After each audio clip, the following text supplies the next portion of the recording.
এনে আবার নদী বিলাস নাম দিছে। ওমা এটা তো সুন্দর আছে। ও মাই গড, অনেক বড় তো, অনেক বড়। কি রে, ওমা অনেক বড়। আমি তো ঢুকে গেছি রাস্তায়, না যায় এদিকে ঢুকলাম কেন?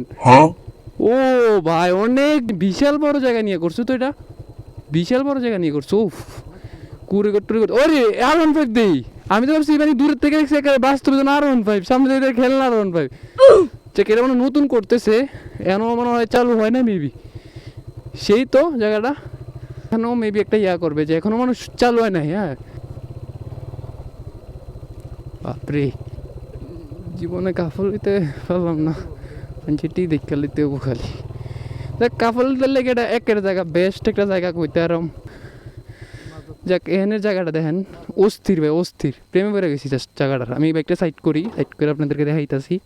আরে ভালো তো আছে কক্সবাজারের মতো, মানে এই পুরো কক্সবাজারে ফিল পাইবেন এখানে যদি আসেন। আর কাফলরা এলে আরও বেশি ফিল পাইবেন। আর আমরা তো সিঙ্গেল ভাই, ভাই অস্থির লাগতেছে বিশ্বাস করেন। আপনারা যদি এখন তো শীতকাল সকালবেলা চলে আসেন, মানে মোটামুটি এখনও চালু হয় না, বাট এমনি তো খোলা আছে, এসে ঘুরতে পারবেন। আর যখন চালু হবে তখন মেবি আরও বেশি সুন্দর হয়ে যাবে, আপনারা খাইতেও পারবেন, ঘুরতেও পারবেন, সব কিছু বসতেও পারবেন, সব কিছু। আর এই যে এই দূরে দেখা যাচ্ছে গুমতি বিলা, সেটা তো বন্যাতে দেখছি নি, ডুবে গেছে। এখন আবার মনে হয় এটা নতুন করে তৈরি করতেছে। সবাই ঘোরার জন্য কিন্তু একদম পারফেক্ট একটা জায়গা, দেখেন অনেক বড়। সবাই শেয়ার দিয়ে দিবেন ভিডিওটা বেশি বেশি, যাতে সবাই আসতে পারে।